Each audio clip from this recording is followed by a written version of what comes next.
বিসমিল্লাহির রহমানির রহিম। আসসালামু আলাইকুম ওরহমতুল্লাহি ওবারাকাতুহু। প্রিয় ভাই ও বোনেরা, রমজান আমাদের জীবনে এক অসাধারণ পরিবর্তনের মাস।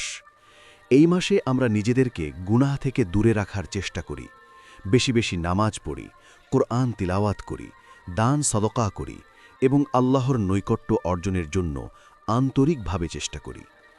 কিন্তু একটি গুরুত্বপূর্ণ প্রশ্ন থেকে যায়, রমজান শেষ হয়ে গেলে কি এই আমলগুলো শেষ হয়ে যাবে, নাকি আমরা এই সুন্দর অভ্যাসগুলোকে সারা জীবনের জন্য ধরে রাখতে পারব?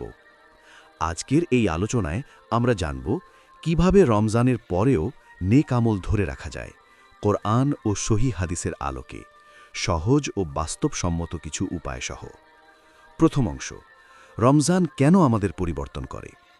রমজান আমাদের আত্মাকে পরিশুদ্ধ করার জন্য একটি বিশেষ প্রশিক্ষণ। আল্লাহ বলেন, হে ঈমানদারগণ, তোমাদের উপর রোজা ফরজ করা হয়েছে, যেমন ফরজ করা হয়েছিল তোমাদের পূর্ববর্তীদের উপর, যাতে তোমরা তাকওয়া অর্জন করতে পারো। সূরা আল বাকারা আয়াত ১৮৩। এই আয়াত স্পষ্টভাবে বলে দেয়, রমজানের মূল উদ্দেশ্য হচ্ছে তাকওয়া অর্জন করা। তাকওয়া মানে শুধু রোজা রাখা নয়, বরং গুনাহ থেকে বেঁচে থাকা, আল্লাহকে সর্বদা স্মরণ রাখা, নিজের জীবনকে ইসলামের আলোকে পরিচালিত করা।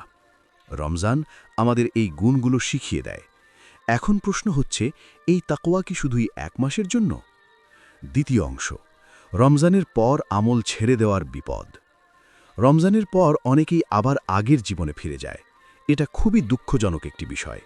একজন সাহাবী বলেন, যারা শুধু রমজানে ইবাদত করে তারা আল্লাহকে নয়, রমজানকে ইবাদত করে। আল্লাহ বলেন, তোমরা সেই নারীর মতো হইও না যে তার সুতা মজবুত করে বোনার পর আবার তা খুলে ফেলে। সূরা আন-নাহল আয়াত ৯২। এই আয়াত আমাদের সতর্ক করে দেয়, আমরা যেন রমজানে অর্জিত নেক আমলগুলো নষ্ট না করি। তৃতীয় অংশ, ধারাবাহিক আমলের গুরুত্ব। রাসূল সাল্লাল্লাহু আলাইহি ওয়াসাল্লাম বলেছেন, আল্লাহর নিকট সবচেয়ে প্রিয় আমল হল যা নিয়মিত করা হয়, যদিও তা অল্প হয়।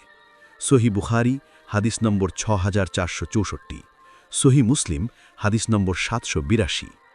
এখানে একটি গুরুত্বপূর্ণ বিষয় হচ্ছে, বেশি নয়, নিয়মিত হওয়াই আসল। রমজানে হয়তো আমরা অনেক বেশি আমল করেছি, এখন লক্ষ্য হবে কম হলেও তা যেন বন্ধ না হয়। চতুর্থ অংশ, রমজানের পর আমল ধরে রাখার কার্যকর উপায়। ১. ৫ ওয়াক্ত নামাজকে জীবনের কেন্দ্র বানান। রমজানের পর প্রথম যে জিনিসটা আমরা হারিয়ে ফেলি তা হল জামাতে নামাজ। আল্লাহ বলেন, নিশ্চয়ই নামাজ অশ্লীল ও খারাপ কাজ থেকে বিরত রাখে। সূরা আল আনকাবুত আয়াত ৪৫। যদি আপনি রমজানের পর আমল ধরে রাখতে চান, তাহলে নামাজ কখনোই ছাড়বেন না। সম্ভব হলে মসজিদে গিয়ে জামাতে আদায় করুন। ২. কোরআনের সাথে সম্পর্ক বজায় রাখুন। রমজানে আমরা কোরআনের সাথে গভীর সম্পর্ক তৈরি করি, কিন্তু রমজান শেষে অনেকেই কোরআন বন্ধ করে রাখে। রাসূল সাল্লাল্লাহু আলাইহি ওয়াসাল্লাম বলেছেন, কোরআন পড়তে থাকো, কারণ কিয়ামতের দিন এটি তার পাঠকের জন্য সুপারিশ করবে। সহিহ মুসলিম হাদিস নম্বর ৮০৪। প্রতিদিন অন্তত ১ পৃষ্ঠা অথবা ১০ মিনিট কোরআন তেলাওয়াতের জন্য নির্ধারণ করুন। ৩. নফল রোজা চালু রাখুন। রমজান শেষে নফল রোজা রাখা একটি গুরুত্বপূর্ণ আমল। রাসূল সাল্লাল্লাহু আলাইহি ওয়াসাল্লাম বলেছেন, যে ব্যক্তি রমজানের রোজা রাখল, তারপর শাওয়াল মাসে ৬টি রোজা রাখল, সে যেন সারা বছর রোজা রাখল। সহিহ মুসলিম হাদিস নম্বর ১১৬৪। এছাড়াও সোমবার ও বৃহস্পতিবার আইয়ামে বীজ ১৩, ১৪, ১৫ তারিখ এই দিনগুলোতে রোজা রাখা যেতে পারে। ৪. জিকির ও দোয়া চালু রাখুন। রমজানে আমরা বেশি বেশি জিকির করি, এই অভ্যাসটা ধরে রাখা খুব জরুরি। আল্লাহ বলেন, তোমরা আমাকে স্মরণ করো, আমিও তোমাদের স্মরণ করব। সূরা আল বাকারা আয়াত ১৫২। সহজ কিছু জিকির: সুবহানাল্লাহ, আলহামদুলিল্লাহ, আল্লাহু আকবার, আস্তাগফিরুল্লাহ। রাসূল সাল্লাল্লাহু আলাইহি ওয়াসাল্লাম বলেছেন, যে ব্যক্তি দিনে ১০০ বার সুবহানাল্লাহি ওয়া বিহামদিহি বলবে, তার গুনাহ মাফ করে দেওয়া হবে, যদিও তার সমুদ্রের ফেনার সমান হয়। সহিহ বুখারী হাদিস নম্বর ৬৪০৫। ৫. দান সদকা চালিয়ে যান। রমজানে আমরা বেশি দান করি, কিন্তু এটি শুধু রমজানের জন্য নয়। রাসূল সাল্লাল্লাহু আলাইহি ওয়াসাল্লাম ছিলেন মানুষের মধ্যে সবচেয়ে দানশীল, আর রমজানে তিনি আরও বেশি দানশীল হয়ে যেতেন। সহি বুখারী হাদিস নম্বর 6। আপনি চাইলে প্রতিদিন 10 টাকা অথবা সপ্তাহে একদিন নিয়মিত দান করতে পারেন। 6 ভালো সঙ্গ বেছে নিন। আমল ধরে রাখার জন্য সঙ্গ অত্যন্ত গুরুত্বপূর্ণ। রসূল সাল্লাল্লাহু আলাইহি ওয়াসাল্লাম বলেছেন, মানুষ তার বন্ধুর ধর্মের উপর থাকে, তাই তোমরা দেখো কাকে বন্ধু বানাচ্ছ। সুনান আবু দাউদ হাদিস নম্বর 4833। ভালো বন্ধু আপনাকে নামাজে ডাকবে, খারাপ বন্ধু গুনাহের দিকে টানবে। 7 গুনাহ থেকে দূরে থাকার চেষ্টা করুন। রমজানে আমরা গুনাহ কম করি, এখন লক্ষ্য হবে সেটাকে ধরে রাখা। রাসূল সাল্লাল্লাহু আলাইহি ওয়াসাল্লাম বলেছেন, যে ব্যক্তি মিথ্যা কথা ও কাজ পরিত্যাগ করে না, তার পানহার ত্যাগে আল্লাহর কোনো প্রয়োজন নেই। সহিহ বুখারী হাদিস নম্বর 1903। এটা শুধু রোজার জন্য নয়, পুরো জীবনের জন্য প্রযোজ্য।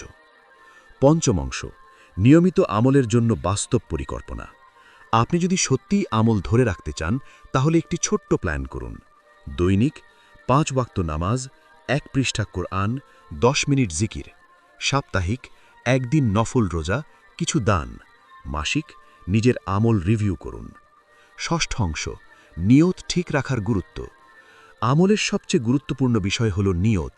রাসূল সাল্লাল্লাহু আলাইহি ওয়াসাল্লাম বলেছেন, নিশ্চয়ই সব কাজ নিয়তের ওপর নির্ভরশীল। সহিহ বুখারী হাদিস নম্বর 1। যদি আপনার নিয়ত থাকে আল্লাহর সন্তুষ্টি অর্জন করা, তাহলে অল্প আমলও অনেক মূল্যবান হয়ে যাবে। সপ্তম অংশ, আল্লাহর কাছে সাহায্য চান। আমল ধরে রাখা সহজ নয়, এজন্য আল্লাহর সাহায্য দরকার। রাসূল সাল্লাল্লাহু আলাইহি ওয়াসাল্লাম একটি দোয়া শিখিয়েছেন, হে আল্লাহ, তুমি আমাকে তোমার স্মরণ, তোমার শুকরিয়া আদায় এবং তোমার সুন্দর ইবাদতের তৌফিক দাও। সুনান আবু দাউদ হাদিস নম্বর 1522। এই দোয়াটি নিয়মিত পড়ুন। প্রিয় দর্শক, রমজান শেষ হয়ে যাচ্ছে, কিন্তু আল্লাহ তো আছেন সারা বছর। আমরা যদি রমজানের পর সব আমল ছেড়ে দেই, তাহলে বুঝতে হবে আমরা রমজান থেকে সঠিক শিক্ষা নিতে পারিনি। তাই আজই সিদ্ধান্ত নিন, নামাজ কখনো ছাড়ব না, কোরআন পড়ব প্রতিদিন, গুনাহ থেকে বাঁচব, ছোট হলেও আমল চালিয়ে যাব। শেষে একটি কথা মনে রাখুন, রমজান ছিল ট্রেনিং, এখন শুরু আসল জীবন। আল্লাহ আমাদের সবাইকে রমজানের আমল সারা জীবন ধরে রাখার তৌফিক দান করুন। আমিন। ভিডিওটি ভালো লাগলে লাইক দিন, ইসলামের জ্ঞান ছড়াতে শেয়ার করুন এবং এমন আরও ইসলামিক ভিডিও পেতে চ্যানেলটি সাবস্ক্রাইব করুন। মহান আল্লাহ আমাদের সবাইকে উভয় জাহানের কল্যাণ দান করুন। আমিন।